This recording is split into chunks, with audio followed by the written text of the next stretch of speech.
Kaieteur Radio, keeping you informed. Demerara and Essequibo 99.1 FM. Burby's 99.5 FM. Kaieteur Radio.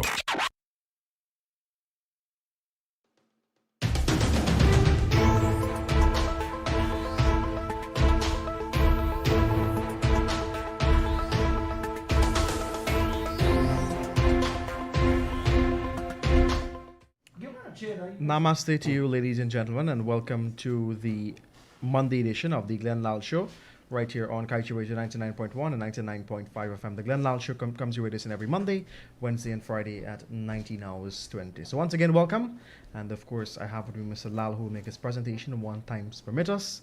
We will take your calls and read your messages. Last Friday, I complimented Mr. Lall. I was forced to compliment Mr. Lall about his outfit. I did mention to you that, if you see me out in the weekend, know that he did give me the raise he promised. But I guess like a politician, it's just promise, because I haven't received my raises yet. So, Mr. Lall, with all due respect, over to you, sir, and I hope you can fulfill your promise this evening. Joshua? Yes, sir? I am not a politician. Joshua, I am not Jagdeo Harman. So leave me out of these promises. When I promise, I deliver. Very well. Politicians do not deliver.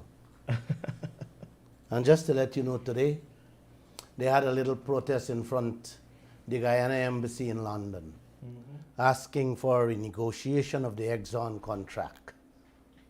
One man had a placard that said, renegotiate the oil contracts in Guyana. And another one says, Bharat Jagdeo must go now. This is the kind of momentum that has to be picked up in Guyana and around the world. I love that protest today in London. Thanks, guys. And in Florida, a friend celebrating his birthday, now as I speak, with placards all over his house, changed the oil contract. Instead of balloons and happy birthday signs. Happy birthday, my friend. Do enjoy and cheers. I begin tonight's program with a question, Uncle. The only thing you have is your home where your grandparents left. You'll come in this life and meet it with your parents. And day after day, you guys see your parents ripping this home apart. What you guys gonna do? Allow them to continue to destroy the inheritance and eventually cause you to go and live in the streets like beggars? Or you guys will stand up and speak out to protect that home so that you, your children and grandchildren could have a good life in it. I didn't say namaste. Allow me to say namaste to all of you. And thanks for listening to me every Monday, Wednesday, and Friday on this radio station, 99.1 and 99.5 FM. Uncle, your best life will not be found in comfort. It will be found in fighting for what you believe in, fighting for what belongs to you. That's the only way you will find comfort in this life. That issue has been on my mind all weekend with what is going on in this country every single day. Watching those who are supposed to protect your inheritance messing up Guyana, our home, every day, instead of building a better home for all of us. Everything they do, Uncle, every decision they make, Auntie, is destroying the foundation of our home. This home called Guyana. They are allowing strangers to come in your yard, milk your cows, taking away every drop of the milk, leaving nothing for you and your children. I leave you with those words to ponder on as I get on with tonight's program. And let me say namaste again to all of you. I had a pretty good weekend with my grandchildren, and I do hope you guys had a great one too. Over the weekend, I listened to what our Vice President said, addressing a forum on climate change. After I heard him speak, Uncle, I was dumbfounded. I could not for a moment bring myself to understand where and what this man is talking about. The things he said, any market vendor would make better choices and decisions for this country. He said, Uncle, he said, Auntie, in his speech, how the coalition promised renewables by 2025, but had no plans or policies in place to achieve that. He said the coalition broke up the hydro project. You hear that? He said the coalition broke up the hydro project. Is everything these politicians talk about these days is who had planned this and who had promised that. And nothing fulfilled. And that has been a back and forth mantra for these politicians in Guyana from since I know myself growing up. What plans Mr. Jagdeo have? What policies he have to bring about renewables for this nation? Gas to Shore project, Amelia project, GPL, the 50 megawatt hydro. Mr. Jagdeo should tell us. Tell us what are your plans on these things. This nation does not want talks anymore. This nation needs to see action backed by evidence, Mr. Jagdeo. Not Ponzi schemes or other milking cows. Solar and wind power can generate electricity by the end of 2023, not 2025, for the entire Guyana, Uncle.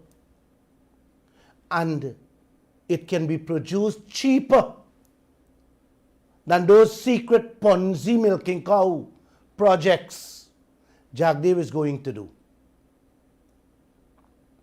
You know, Uncle, Guyana don't have to find a cent for these projects. Many private people is ready, able and willing to fund solar systems, wind systems in Guyana. All they need is the go-ahead from our leaders. That's all they need. And all our electricity woes will disappear. Mr. Jagdeo said in his speech that he got to prevent the sea from coming in to flood Guyana. And how he can manage the rainfall water so that we don't get flooded out. You didn't hear me, man. You hear me? We heard you. Yes. Man, somebody got to help me understand this thing he's talking about.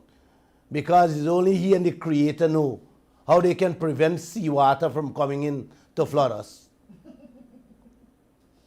And in the same breath, Miss Harris, he said he got to tackle drought in the hinterland area. Wow. Maybe he can ask Harmon for help to prevent drought in Guyana. You see, Miss Harris, you see why I tell y'all, I got to laugh with these brilliant leaders. These are the things that come out of their mouth each day. He wants to stop the seawater from coming in and the rainfall from flooding us out. and he wants to prevent drought. You gotta laugh at these people, eh? Or cry. You just gotta laugh. You can't cry on these things, you know. Uncle, Mr. Vice President cussed down the coalition. He said how they could have gotten 500 million US per year had they done a proper deal selling our carbon credits to Norway. And by now, we could have gotten $1 billion a year. Well, Mr. Brightman Jagdeo, you hold the bat in your hand. You batting at the wicket right now. You don't have to cuss anybody. Get that $1 billion by selling our carbon credit, and that can take care of half of our budget. You know, I didn't want to play all those things to confuse your mind, to hear that nonsense. I would like you to listen for yourselves what else he said in the speech, so you don't have to take my words for it. Sir, could you please play that piece for me? Listen carefully, Guyana. Play on. Had to be in the bed with the oil and gas industry if you issue the 2 permits that they issue for LISA 1 and LISA 2.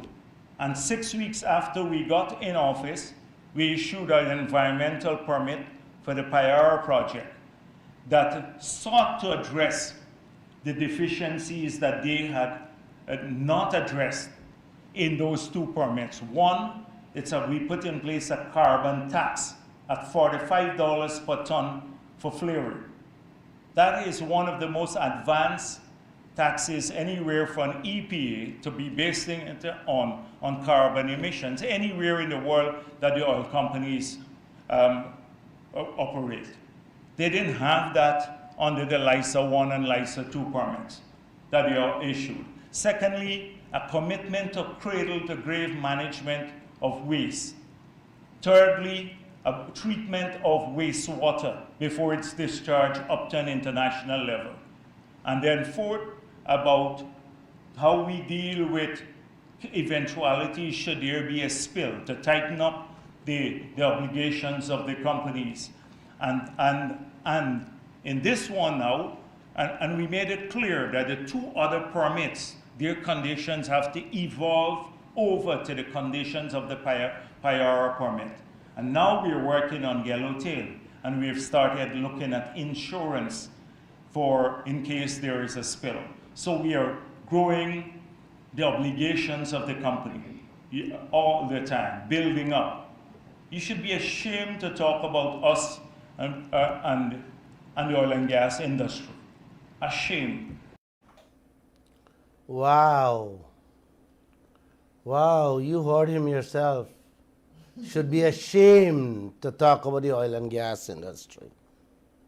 You heard him use my words, Uncle, when he said a coalition was in bed with the oil and gas industry. He said, them signed the LISA 1 and 2 permits. And when he got into power, 6 weeks later, he issued an environmental permit for the 3rd project, Kaieteur, and corrected 2 things. He corrected 2 things which a LISA 1 and LISA 2 didn't have. One was the $45 tax he put on Exxon for flaring. $45 he put for flaring. He didn't say when he first announced the tax was $30 he asked for. And when the Kaieteur News reported on the $30, how England and the world charging $60, then he raised it to $45, which is candy money anyway. Nothing to shout about, Uncle. $45 is nothing. But he fluffing himself up about that, like if it's a big cut for Guyana. Flaring money. Flaring, Uncle, should never take place in the first place. Flaring is the last resort in case your machine breaks down, your compressor breaks down, then you allow them to flare for a little while, not stopping the oil operation. But they are flaring 24/7 without the compressor. They don't need a compressor, they're just flaring. And the flaring, if they want to flare, they should have been paying Guyana more than what it costs for produced oil. So this tax, this $45 tax thing is not an uncle. That's like you pay a man $45 for spit on you. That's what Exxon is doing to Guyana right now. You guys have been noticing the heat this country going through right now.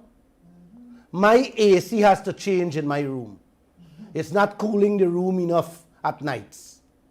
You know why, guys? The fire out there, day and night, is adding to this heat wave we're living in. Try light a fire in your yard in the middle of the day, in the hot sun. What happens? Or go to cremation at noon when they light the fire to burn the dead. That is what Jack Dale is proud about, to fine ExxonMobil $45 a ton for burning the gas, killing all Guyana with heat. The money we are spending for air condition and turn on your air condition in your car to keep you cool, uncle, is 50 times the $45 this moron is collecting for Guyana. And this is only Liza 1, you know, uncle. Wait till Liza 2 come and Liza 3 start burning. You guys may have to run out to Guyana and pray for winter come, because rain surely can't help you guys. That is what he proud about to talk, that the coalition didn't get in Liza 1 and Liza 2. Then he talk about cradle to grave management of waste, how to manage the Exxon garbage. You guys may not understand fully what waste product he's talking about, uncle. Let me break it down. It's the deadly chemicals the oil company is using in the process of bringing up the oil. We're pumping oil, uncle, 3 years now. And now he talking about cradle to grave management of that waste. What a Guyana. These are smart leaders we have, uncle. Half of Guyana, half of the Guyanese people must have already been affected health-wise. And now he talking about managing the oil waste. Uncle, picture for a moment the garbage, people and collect garbage or treat the garbage 3 years, and your neighbor light a fire on it. What becomes of you or the neighborhood? Just think about that. That is what he's proud of. The big issues, the real issues, checking these inflated project costs in the billions of US dollars. They are not talking about that. They are not talking about who paying the $45 to spit on you and what measures they put in place to take care of the garbage. No, they're not talking about that thing. When he talk about the produced water, uncle, I talked about it before. The produced water, they dump in every minute in the ocean. He said how we gonna make sure it meet international standard before they dump it. He just said that, you know. He will make sure that the water meet international standard before they dump it. And 3 years now they're dumping it. He didn't say that. He didn't say that the water should have been re-injected back where it came from and not poured into the ocean. No. That water already, uncle, kill the entire fishing industry. I spoke about that too. I don't know when this water will reach international standard, uncle. He didn't say that. The oil gone done and Guyana will still be waiting to reach that international standard. You guys wait and see. Wait and see. And the fourth, listen to this one. How he will deal with the eventuality should there be an oil spill. Those are his words. You heard that. Should there be an oil spill, he said they will tighten up the obligations with the oil companies. Wow. Man, Before. Man, Raj, you understand what this guy is saying? Miss Harris, can you explain that? I can't do that. Man, I can't fathom that myself. Tighten up the obligations with the oil companies? He can tighten up the obligations? What obligations? With what? Where is the insurance, Mr. Jagdeo? Guyanese don't want to hear tighten up obligations where oil spill is concerned, buddy. Every Guyanese want to have an insurance policy in their hands that covers their house in the event it goes up into flames. They don't want no tightening up of obligations with oil company, Mr. Jagdeo. Guyana needs and must have the insurance policy in their hands that says they will get back a brand new house in case of fire. They want Guyana needs to know that they are protected and taken care of when an oil spill explodes out there, uncle. Isn't that what you want to see, man? Yeah. Miss Harris? Yes. That's what we need to see. Fire there next door to your neighbor. Fire there at your doorstep. And you parents talking about how they're going to tighten up obligations with the insurance company? What really am I hearing here, man? What a Guyana we living in. What a leaders we have in this land. He didn't tell the nation. He went ahead and signed the leisure tree permit. Although the coalition had a written agreement to get full insurance for Guyana. He didn't say that. He didn't even praise the coalition for that. Instead, he cussing down the coalition for that. For such a critical ingredient. He disregarded that agreement and still handed ExxonMobil that Payara permit without even getting full insurance for that one too. He didn't tell the nation he bring a Canadian woman to check Payara project costs.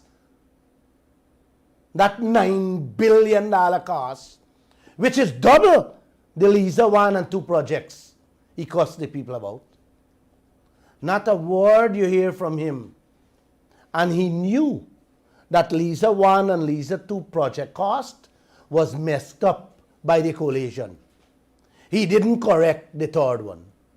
He made it worse by not holding off and renegotiate a better deal for all three.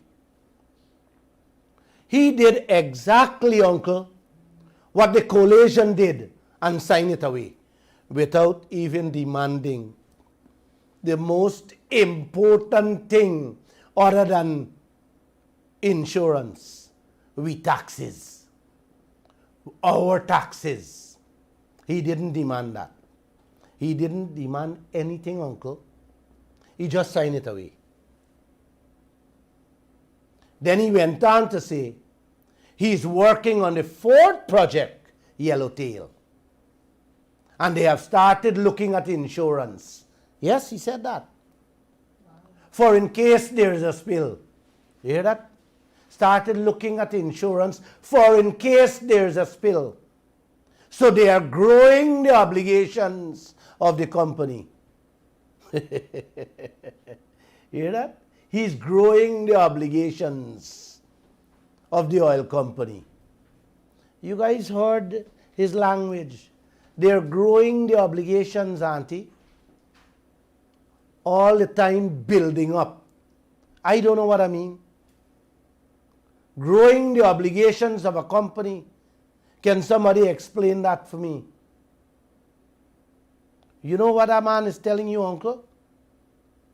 He will approve the fourth project, still growing the obligations with the oil company to have insurance. So Guyana will have no insurance. We ain't going to have for Lisa 1, Lisa 2, Lisa 3, and now the one we're going to give, Lisa 4, which is the yellowtail. Let me ask this, man. What is so difficult for the vice president to tell this nation that we will have full cover insurance in the oil industry to safeguard Guyana? What is so hard for him to say? Yes, Guyana will have insurance to safeguard its people, its neighbors. Huh? What is so hard, auntie? What else you guys need to hear? What else you need to see with these leaders, uncle? This man that I say is the best thing for Guyana doesn't have the guts, can't come out clear and say to us that we have messed up with the 3 projects. And now the ball is in our court. We will demand, before we issue any other permits to ExxonMobil, that this land is fully protected from a disaster and that we can reverse all the wrongs in those 3 projects with this 4th project. What is so wrong with that, uncle? Who's calling the shots in this land? Whose interest these people looking out for? Who are they protecting? Who are they defending? You guys see, when I tell y'all, brown, black, and yellow people lives don't matter in this land. Some of you want to eat me head out. Yes. Some of you want to eat me head out. You heard it with your own ears from the man leading the sector. And did you remember how that recording ended just now, uncle? He said you should be ashamed to talk about us and the oil and gas industry. Ashamed. That's what he said. So why not? Because nobody was going to stop the oil production. That's what he said. You hear those words. The more they open their mouth, uncle, you see clear what is in their minds, in their heads, whose interest they have at heart at all costs. He just don't give a damn about Guyana and his people. Whether you, your grandchildren, or the future generation suck salt, he just doesn't care. Could you play back that little piece there, man? Let you guys hear it. And now we're working on yellowtail, and we've started looking at insurance for in case there is a spill. So we are growing the obligations of the company all the time, building up. You should be ashamed to talk about us and the oil and gas industry. Ashamed.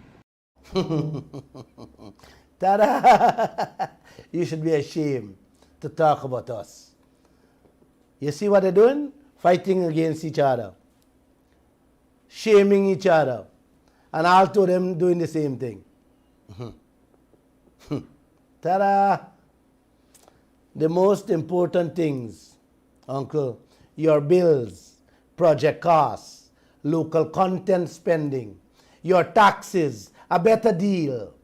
Not a single word you're hearing from any one of them. Why, Guyana? Why, uncle? you have a 50-50 business with a man and you don't know what is going on in that business, you really have a business there? Ask any market vendor or a cake shop seller. They will give you a better answer. Let me ask you guys this. All these 65 MPs stupid? They that clumsy, man? Them dunce? Ta-da! Uncle and auntie, you guys got to read through the lines. Read through the lines what they're doing to you. In your bed. And what they're going to do to you and your children in the streets soon. This country is a beautiful country, Uncle. But I don't think this country have good. I have always been ashamed of some of these leaders over the years. But of recent, Uncle, I am ashamed. I am ashamed to describe how I feel about some of them, especially Mr. Jagdeo, who ran this country for over 12 years as president. I used to have tremendous respect for him. I have lost every grain of it. Sorry to say that, but it is what it is. This nation cannot and will not suffer the same fate Africa suffered, Uncle. Not as long as this mouth I have on this body is here. I will never allow any one of you to endanger the lives and livelihoods of the citizens of this country.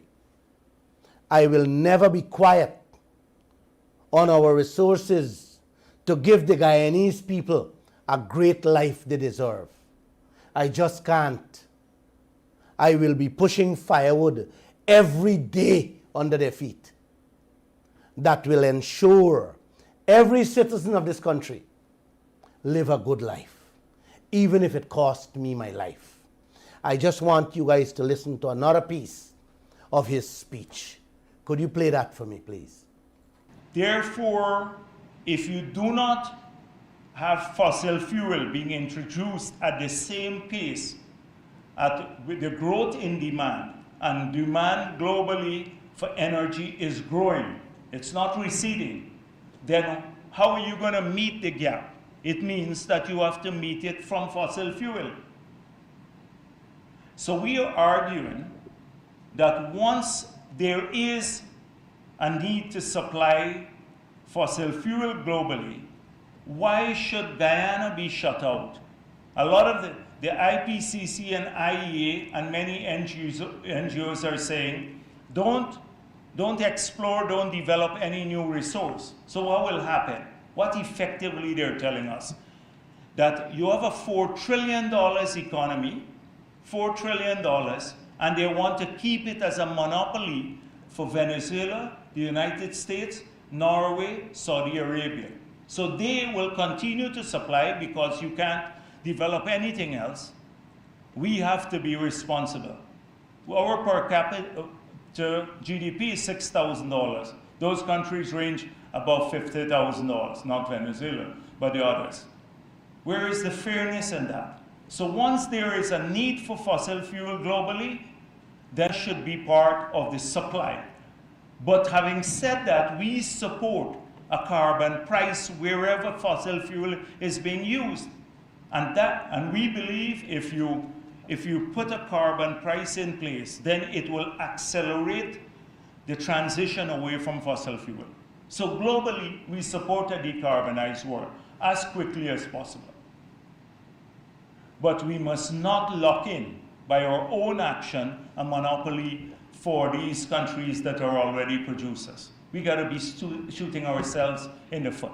It's such a stupid thing to do. When we argue to keep the United States and Saudi Arabia just pumping all the oil that's needed around the world, and Guyana, which needs some of the money to help us decarbonize, to build some renewable energy systems to educate our children and give them good health care to create non-polluting jobs.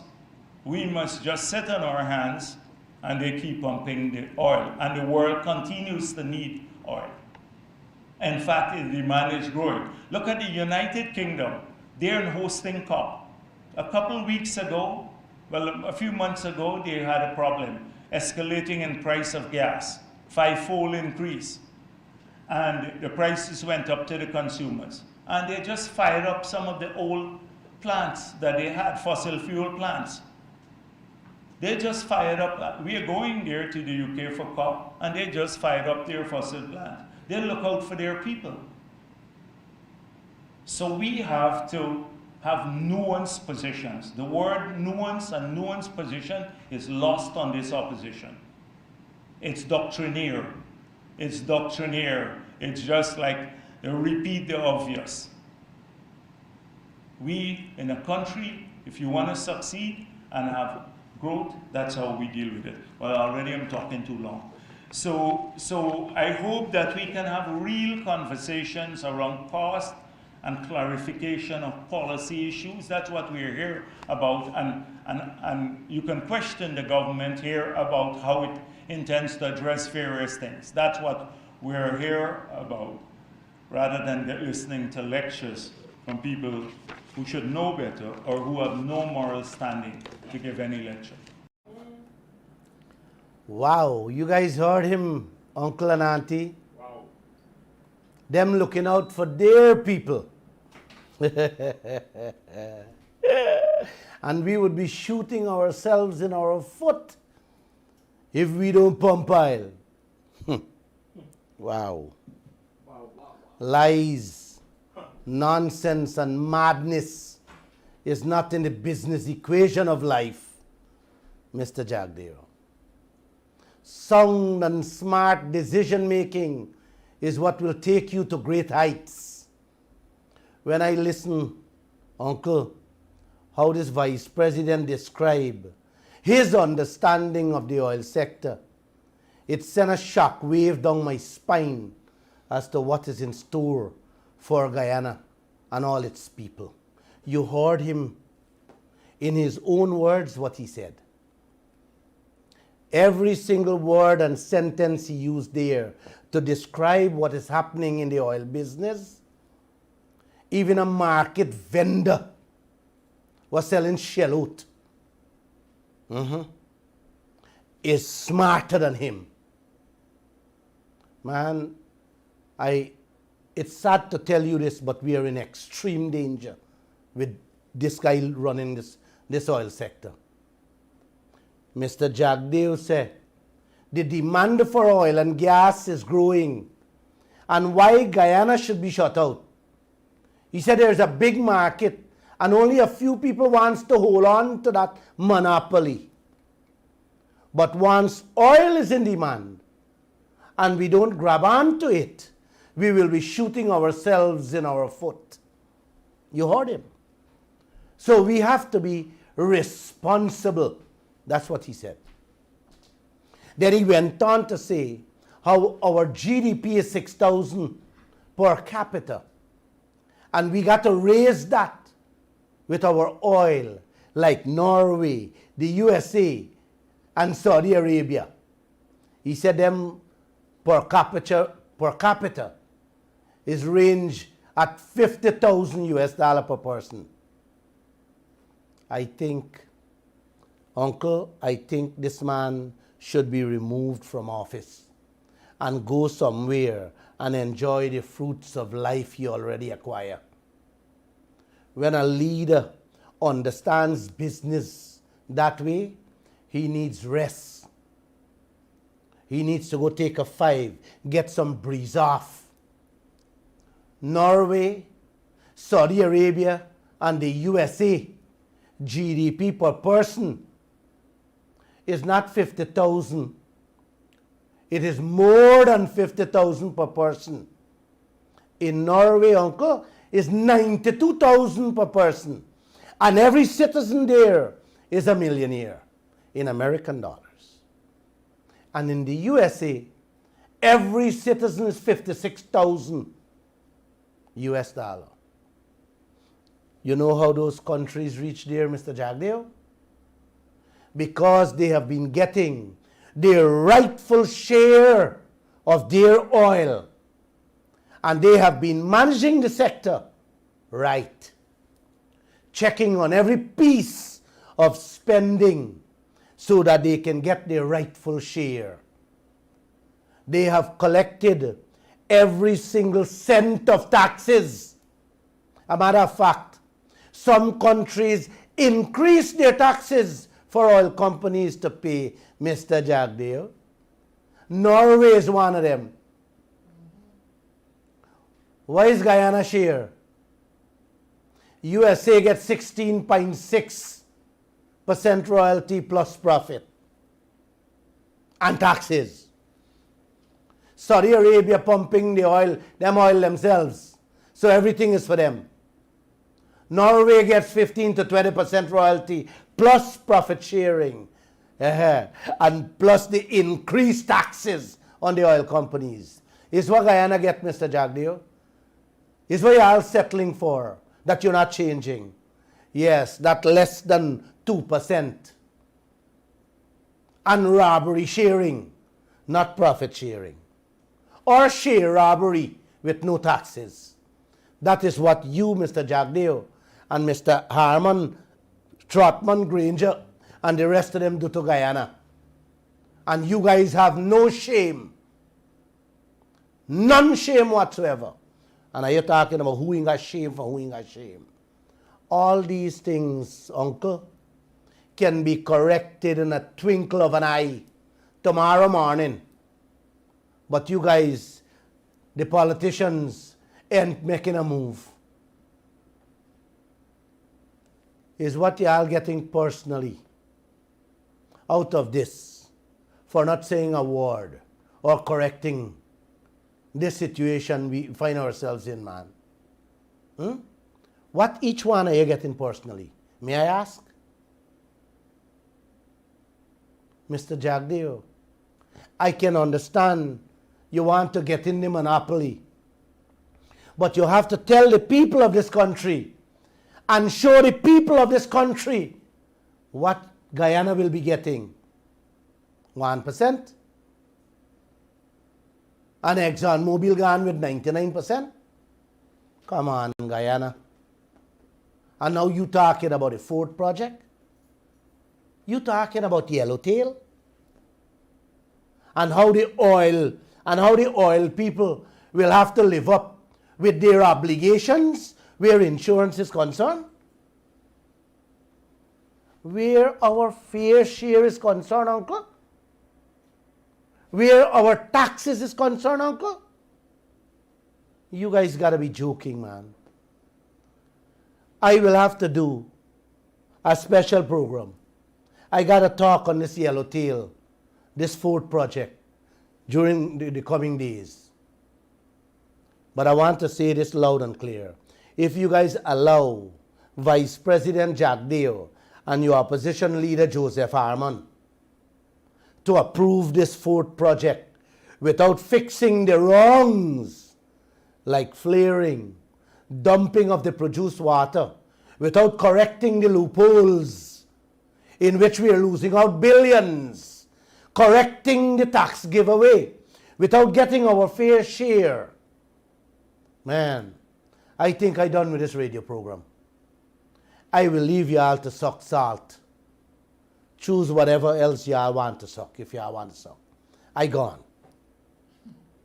If telling you guys what is going on in this country with your wealth so simple and you can't get up and get for yourself and your family, man, then live with what comes your way. Let me repeat this, uncle. Everything can be corrected with this Ford project, and every one of them knows that. Every single one of them know that. Every single one of them know that if they correct this Ford project, every household can get $1 million a month. So, I am saying it clear, and I think Wednesday I'm going to elaborate a little more on this. Let me move on. The Vice President say, we're going to be shooting ourselves in the foot. And that is such a stupid thing to do. That's what he said. We must not allow only the US, Saudi Arabia, and Norway to pump the oil and send it all over the world. Guyana needs so much money to help to decarbonize and build solar to boost our clean energy and to educate our children and create non-polluting jobs, etc. Then he went on to say, the world demand for oil is growing and they are looking out for their people. I love it when he says their people. He understands the piece. Looking out for their people. Man, I had to laugh and pinch myself. He said them looking out for their people. What about our people, Mr. Jagdeo? Every day, all the foreign embassies looking out for their people and their country. In our country. Here is an example. The U.S. Ambassador, Sarah Ann Lynch, said a few days ago in the media that she is happy at the progress Guyana has made to improve the rule of law in our commercial climate so that it can foster equality, economic growth, and shared prosperity for all Guyanese. Man, you hear those language, uncle? Beautiful words. Man, I wanted to ask the ambassador, where is the economic growth coming from in the commercial sector? When ExxonMobil took 99% and gave us 1% royalty. Is that growth for Guyana or growth for your country, Madam Ambassador and Mr. Jagdeo? Shared prosperity for all Guyanese. Where is the success? Where is the fortune? Where is the wealth? The good living to prosper as Guyanese, Miss Ambassador? What is there for the Guyanese people? The dog work, the security and the cleaning work.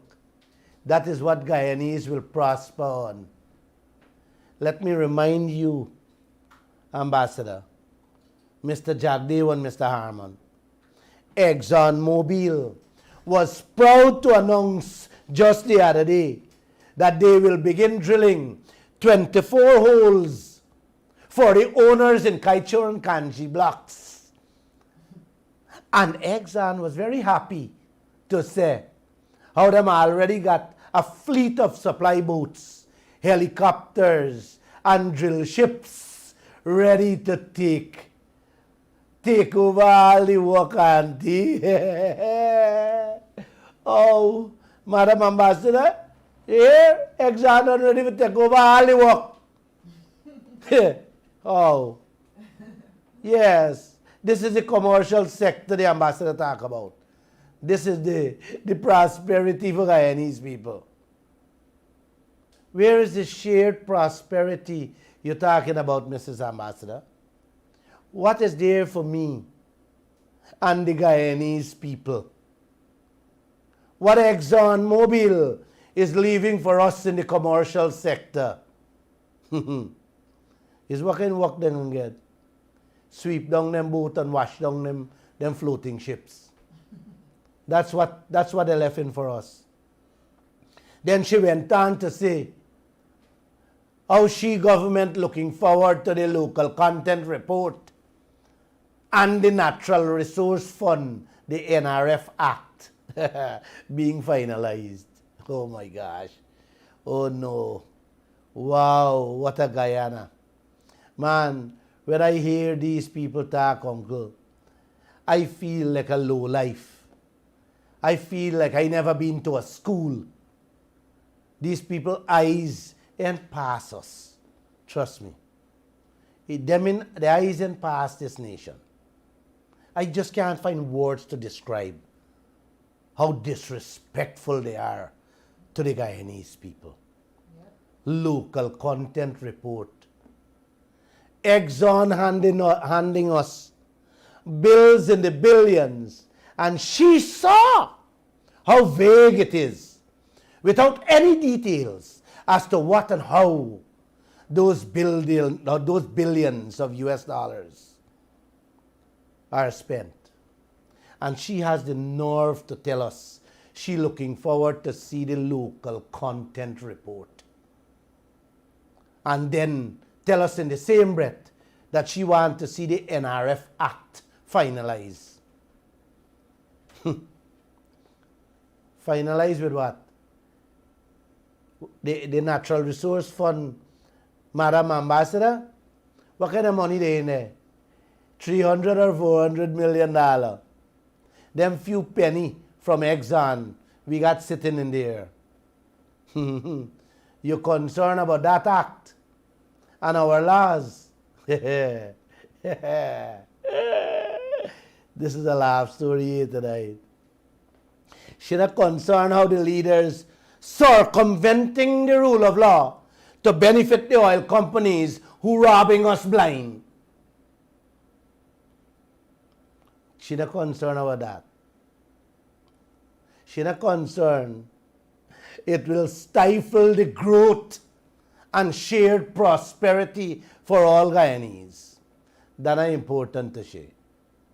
Our people doesn't deserve to have a good life with their wealth. Only she people must benefit everything. I love Guyana. And I love the people. And I love you too, Madam Ambassador, and these leaders. Uncle, she don't care. She doesn't concern whether Guyana, the Guyanese people, and the region as a whole is secured with full cover insurance. She doesn't concern her about that. At the end of the day, once she people can break the norm, the rule of law, for their benefit, to hell with we, brown, black and yellow people. Who cares? We are not important. Our leaders breaking the law by giving Exxon 600 oil blocks instead of 60. Government breaking the law to accommodate ExxonMobil, not paying taxes to this poor country. That's not important to Sarah Ann Lynch. That's not important to Jack Day or Mr. Harmon. By 2025, the experts say ExxonMobil will be walking away with the entire 2021 budget in taxes. While we Guyanese can't put biscuit in the children lunch kits. And who cares? You see, uncle and auntie, you see why salary can't move? Because of these people. All of them in bed, whining together. And who's suffering? Me and you. You're going to see what will happen to crime just now. Them circumventing the law to make sure Guyana don't get back 3/4 of the oil blocks. And the ambassador is happy about that.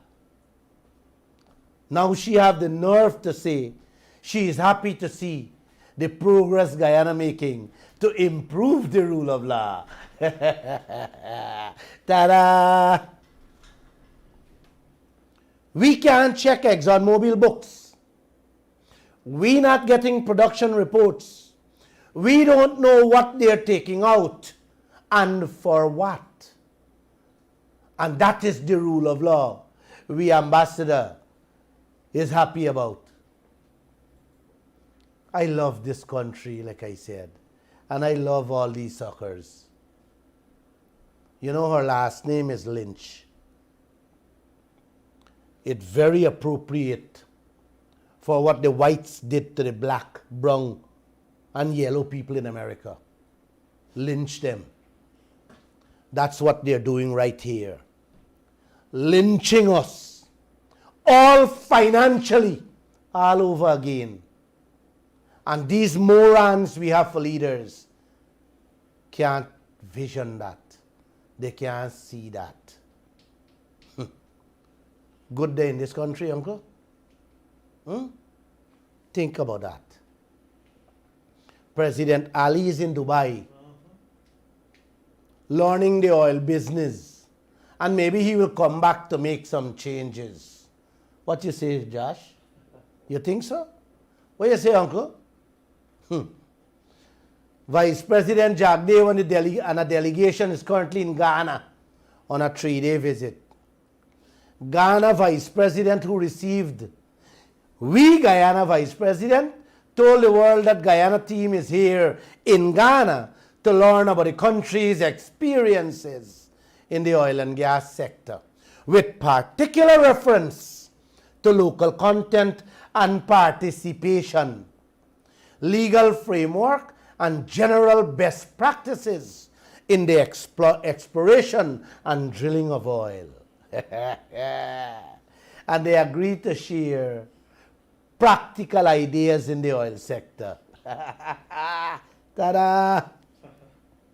I wonder if we Vice President tell the Ghana Vice President that Guyana didn't check and verify 3 field development projects in which we have a bill of 20 billion American dollars. I wonder if we tell the Ghana Vice President that Guyana is pumping oil 3 years now and Guyana does not have full cover insurance.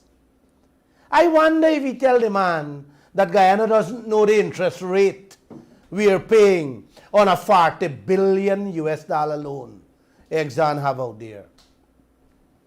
I wonder if we tell the Ghana Vice President that Guyana doesn't know how the 50-50 profit sharing, the robbery sharing is being calculated, and how the loans and expenses are being deducted. I wonder if we tell the man that all the local content what Guyana is supposed to have, the oil companies take them all over. I wonder if we tell them that the oil companies ain't paying a single taxes to Guyana. He and his team will come back and Guyana will become worse than Ghana after this oil is done with all the experience he been there to learn. And let me tell you this, uncle, including Jagdeo, you don't have to go to Ghana, Nigeria, Norway, or any other countries to get experiences of what took place there with their oil sector, their oil industry. It is staring every mankind in their face in the world as to what has happened to most of the oil producing countries in the African, Asian, and Arabian continent with their resources. Should I say namaste again? I'm going to take some of your telephone calls. The Queen of England, uncle, set royalty rate at 12.5% and up, depending on the product the country has.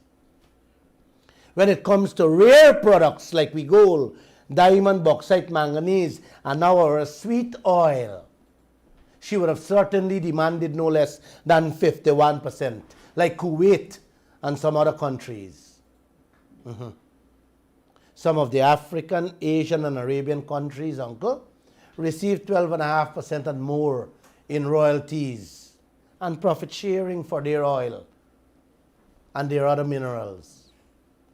The leaders there, uncle, were so corrupt and are still corrupt that many of those countries is living minus the 12.5% they receive, meaning the leaders thief all their money and store them in foreign bank accounts Now, the Pandora Papers is leaking some of their wealth. Some of them thief so much that they have for 10 of their generations to live a comfortable life with. Just Google it and check it, man. Papua New Guinea, Uganda, Chad, all over. Google it. We are pumping oil. We are pumping oil. You get any telephone call? We pumping oil, uncle. And got horse cart and donkey cart in the streets to fetch we 1 barrel oil. Ta-da! That's the economy we have. You have a call in line? Take the call. Caller, good evening and welcome to the Glenn Lall Show. Hey, good evening, Mr. Glenn Lall, to you. Oh. Let me tell you something. I want to tell you a few nights back, but I didn't get that to you. You think Jadeo and Harman and all of them care anything about the people of Guyana here? They only care about themselves. They got it, okay, the little oil that they sell so far, they got the money locked down there for what? For when the next election will come, for steal it and put it in their pocket. What happened to these people, the old age pension that worked so much for years, that the COVID-19 probably might going to kill out all of them before they could get a cent from it? Why not give them old age pension a little money before then they're out? What are you waiting for putting it in your friends and your family in their pocket? Brother, if only we get a beautiful share, a decent share, set forth by the Queen, all she life. You hear me? We can, we don't need to give pensioner pension money, brother. You hear me? Each home can get $1 million in a month. Auntie, Aji and Aja can't eat the money. You hear me? But we are not getting that. What we are getting now, what you would be getting, uncle, is more crime. Hold for me. You're getting more crime. 3 gunmen stick up a family Friday night. You hear me? And the police didn't put out, it was reported, but the police didn't put out a statement on that. I don't think the police putting out statements anymore now on crime. You got hijacking going on. People things are being snatched all over the city. One man said today, Georgetown is too dangerous to walk. I believe him. This family was stick up with guns and robbed Friday night. And not a single Guyanese know about it. Tomorrow we are carrying the story. And you know how we know about it? The reporter who's writing the story is your family. Yeah. This is still up in Ghana talking about the previous administration trying to steal election, this, that. We don't want to hear about the previous administration anymore. We want to hear what you're going to do for the country, what you're doing for the people of this country, what you're doing for us. We don't want to hear about the previous administration. Them gone, them dead and gone long time. Let me hear what you're doing now. Thank you. Stop about the Harman and Granger and this body, that body. We don't want to hear about them anymore. You is here now to make a change. What the hell you doing now? Thank you. That's what I'm saying. Stop talking the talk. We need actions. We need to see. Look, insurance, you hear the man talking about? He gonna seek the oil companies them obligation. You can't come out and say, we have to get insurance? Come on, man. I told you guys if this Ford project go along, I'm gonna leave you guys on my own. I'm gonna walk off. I'm going to leave them to do what I have to do to y'all. Everything is corrupt and thieving in this land, man. No. An Essequibo farmer called me complaining last night how they're sharing out 50,000 to people who never plant a bora or a baji, bypassing all the farmers. Every single thing these chaps do is wrong. But go back to the crime. A crime of that nature, sticking up people with guns in their house. The force is not putting out a statement to that. Does that tell you a story, auntie and uncle? Yes, they're hiding that from us. That is why I couldn't get crime story Friday night. They're hiding these things from us. Wow. It is so sad and sickening what is going on in this land. But you guys have to demand your rightful share. We have to stand up. We have to speak up, uncle. If not, cat gonna eat y'all dinner. Cat already eating it. But you're not seeing it. You're not feeling it. Just wait a little. The sugar is done. The fishing industry is done. The flooding is coming. And when that comes, the crops you have, uncle, all will be destroyed. I want to see where y'all gonna eat. In Haiti, they're making mud cakes to feed their children. And many other African nations because of poverty. When the land is destroyed, mark my words, and we don't get a better deal from these people, trust me, mud cake, some of you going to make for your children. Ms. Harris? Yes, sir. It's Monday night. I have to go take a drink with my birthday friend. I'm coming, my friend. I'm coming there. I'm coming there. Do we have any other phone calls? No. Hmm? Let me just remind you that you can call us on 226-7453 and the 226-7454. Or 624-6456. You can call on WhatsApp. Or 622-2222. The phone lines are there. I have a question. Yes, go ahead. What do you think the delegation stands to learn from the Ghanaians if they're truly open to learning something from this nation that's been producing oil for quite some time and with, some level of success? What do you think we stand to learn from them? I don't know you can go on a 3-day visit and learn anything. Yeah. But you don't have to go to Ghana to learn anything. Everything is right here. I think it's Ghana who got captured in the gas to shore project. Mm-hmm. Ghana, in which they were losing $250 million American dollars a year. Mm-hmm. And when they tried to renegotiate it, the people said, no, you already signed that deal. Mm-hmm. And they couldn't sell the power anywhere. So they were paying for gas and they couldn't use it. Mm-hmm. And here, I noticed a new trend with Jack Dale. They're burning the gas out there, Yes. right? And the contract says that they are going to deliver it to Guyana shore base, free. And now I think I heard Jack Dale saying, well, we're negotiating a price with Exxon. I'm waiting for that. I am waiting patiently for that. A price for the Yes, same gas that they're for pay. supposed to re-inject Yes, back in, that for same pay. gas? Yeah. We have to pay for it now? Yes. Okay. all right. That Because suddenly makes come sense. out. I don't know where that came out from. Yeah. You're buying the garbage. Somebody pocket getting paid here. We're paying for Is this gas going to in be so many is going to be different filled ways. by the minute as the gas come to Guyana, if it do come. Caller, good evening and welcome to the Glenn Lall Show. Hello? Hello. Go ahead. Hi, guys. Hi. Hey, Mr. Lall, I've never missed the show to date. Very interesting.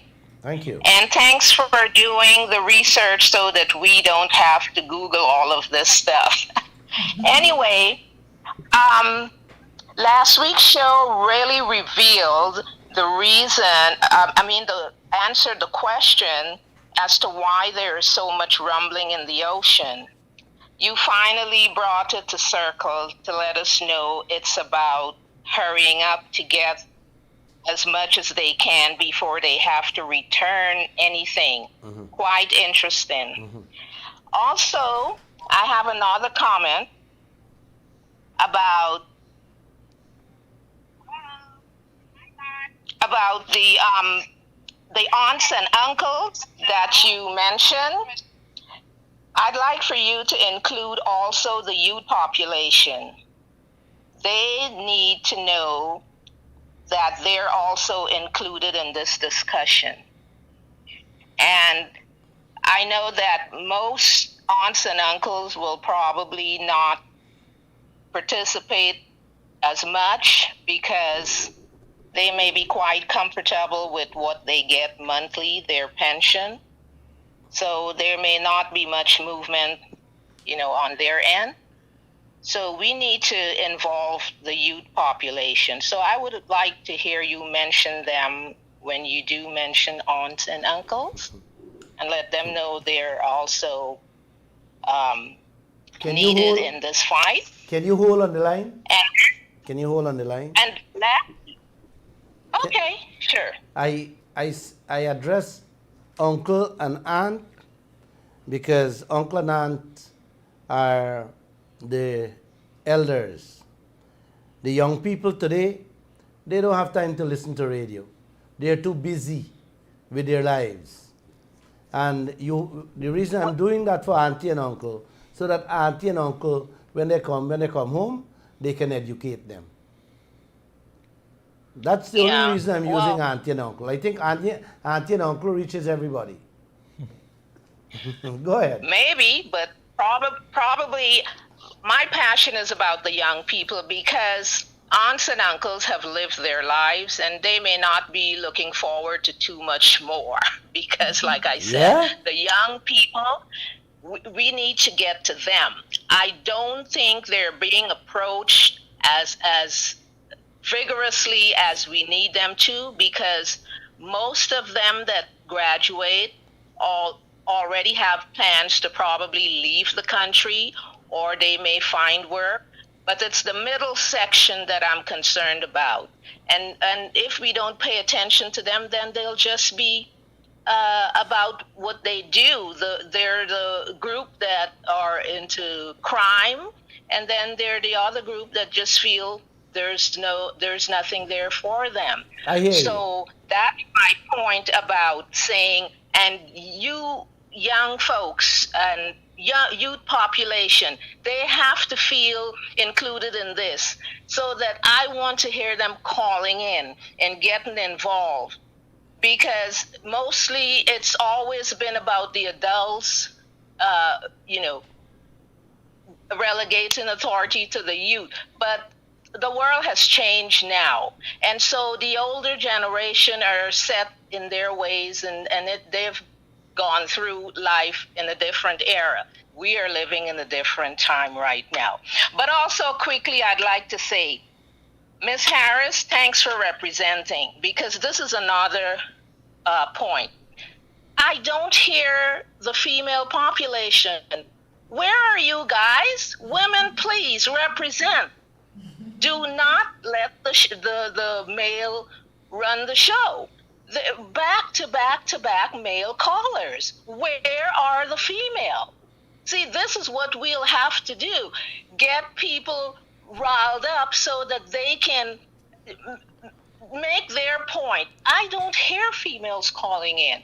And back to the youth population, if they know they have something to look forward to, they need to get up and get going. You need to get out there and let the president know that you want an education so that you can be a part of this oil sector. You'll never get there unless you start. And the way you start is getting out there, let your voices be heard so that you can get involved and be a part of this. This is going to end. And when it ends, there's no point in making noise at that time. Thank you. Thank you so much. You have to make noise when it counts. Thank All you. right, thank you so much. Thank you. Bye-bye. You're welcome. You're welcome. 1 second. Hello?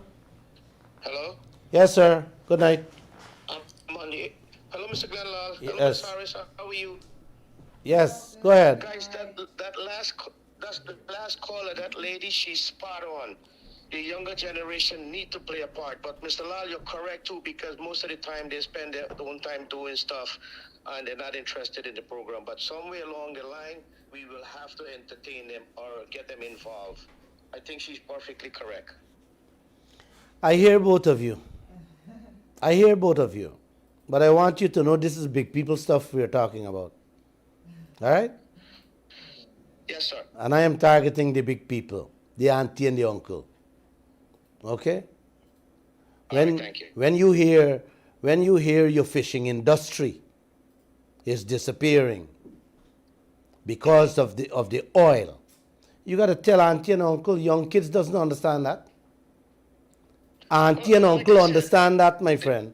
When you hear that they're dumping produced water by the hundreds of thousands of barrels there per day that is filling the ocean and not only causing the high rise in the ocean, higher flooding, but they're dumping deadly chemicals in that produced water too. That can harm the citizens of a country. Then you can't tell young people those things, bro. You got to tell auntie and uncle so that auntie and uncle can understand and tell them, you know what? You see the river water you guys going and bathe with now? Stop it. Because that water has deadly chemicals inside. You understand? But I hear you. Young people has to get involved. Thanks. Yes. Any other question? Thank you. Good night. Yeah. So as much as I want to agree with these two callers, that young people should be involved, you're not getting young people don't get involved with certain issues. I'm looking at the comments online. Yeah, I'm looking at the comments online, and it's actually a lot of people reacting to those two callers. They said obviously there's a younger generation that's going to be voting in 2025, and a lot of people are saying, the time is now for old and young people, men and women alike, to step up and stand up. Well, they will. And I think one thing that the callers highlighted was that, in terms of women in certain sectors, there is that gap. We should be looking at how to get young girls and obviously young boys into the oil and gas sector, and young people in general. There's that need for the local content for them. I agree. Yes. I agree everybody should get involved. But don't knock me for saying auntie and uncle. Come on. I'm just telling Guyana what's going on. That's my aim. I think it's quite difficult to get the youth as well, because everything is so political. Young people don't care about politics. They just want to get a good job, get money, travel, do fun stuff. Exactly. But we don't live in a society that supports that. But they can't make that, connection to see what's the problem, what they can do, the role that they play in it, and how they can fix things. And every young people wants a job tomorrow. So you think you're going to get young people to jump on board, to telling an administration or the politicians that they're doing wrong? Nobody wants to do that. They will start to listen when they start looking at the numbers. The number of young people that are going to be voting in the next election is going to be very, very high. And even in this one that just passed, a lot of young people were voting. Yes, they'll go back and vote for APNU and go back and vote for the for same PPP. PPP in the same APNU, but that's neither here nor there. I have no problem with that. You understand? If that's their party, if that's their choice, then so be it. I am not here to tell them who to vote for. I just want to educate you people. Yes, we have to as educate to what people. your leaders that you love is doing. And I want to end by telling you guys, unless we start seeing Guyanese as one, and not by the color we skin, or the religion, or the party we belong to, this country will forever be eaten up by the big powers. Everybody will just come and bite at you. They're chewing on you right now, and they're not gonna stop. So unless we understand that we're being chewed on, then we're not gonna get anywhere. So with that, I just want to say God bless you guys and enjoy the rest of the evening. Namaste. Thanks for listening, and God bless.